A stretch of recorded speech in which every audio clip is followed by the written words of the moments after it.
Hello, Peter. I'm going to take you through this next video with the exercises that we completed on November 8th of 2021. 3 exercises starting with the Bosu single leg abs. This is a core exercise. We're going to use our trusty Bosu dome side up. We're going to sit on the Bosu to really where our tailbone is just about 3/4 of the way up the Bosu. What I'm looking for is the dome or the top of the Bosu to support your lower lumbar curve of your spine. All right, so we're gonna squat down. We're gonna get in that position, right? Mind where you get there about 3/4 or halfway down on the ball, as I mentioned. We're gonna get the shoulders set and back. For this one, it is a core or an abdominal exercise. It's a crunch version of an exercise. All we're gonna do is we're gonna use the Bosu to create instability for our core. We're gonna drop back, support your head with your hands. Really brace your core here. Extend one leg and then drive your torso up towards the ceiling, right? You're gonna get a little shaky. This is a big challenge here. I believe it's 6 reps on the right, 6 reps on the left. If that becomes too difficult to do, then of course you can always default to a basic crunch on the Bosu, right? So it is a good modification, right? We don't have to do that single leg. You might want to perfect 2 legs down and then get the sense of how the Bosu creates that destabilized environment. Great exercise for the abs there. Next exercise we have is the, actually I'm gonna skip the second one because that was the TRX dance routine, so we're gonna come back to that one. The third one is the sumo single arm deadlift, right? So it's the same mechanics as the deadlift before. Here, feet are shoulder width apart. I'm sorry, they're not shoulder width apart. This is the sumo version. So in a sumo version, we're going nice and wide and we're externally rotating the feet here. We're externally rotating the feet. The knees now are tracking in the same alignment as the feet. For all deadlifts, I set my shoulders down and back. I'm looking forward, I inhale, and with a flat back, I hinge over.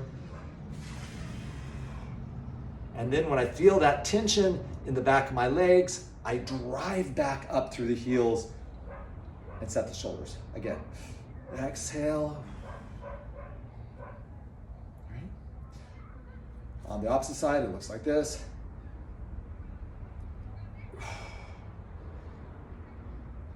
Keeping that back flat, always looking at the ground as we go through that single leg sumo deadlift. All right, that was a pretty simple one.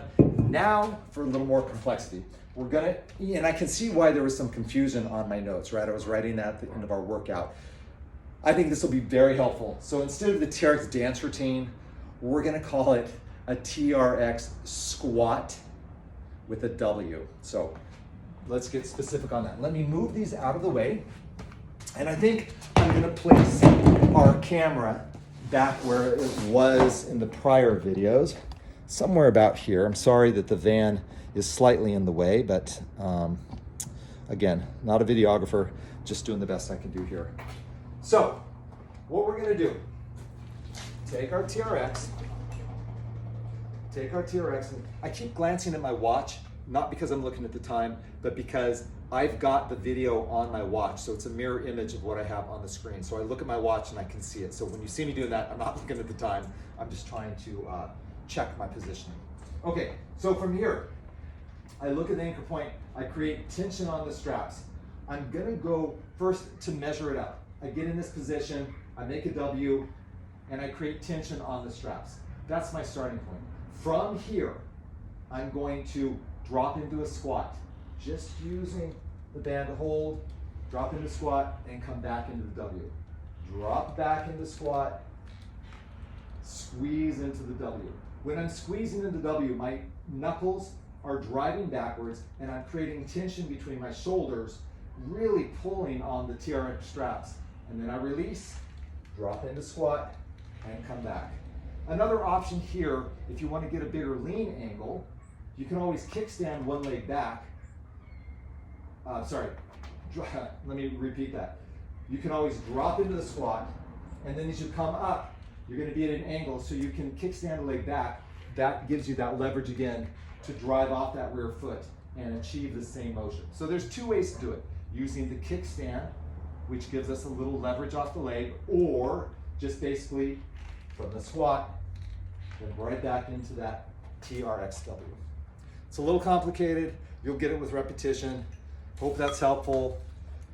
We can always come back to these. Again, if the videos are not clear, please let me know and I'll just redo it for you. All right? Okay, buddy, that's it for this video. Another one coming up.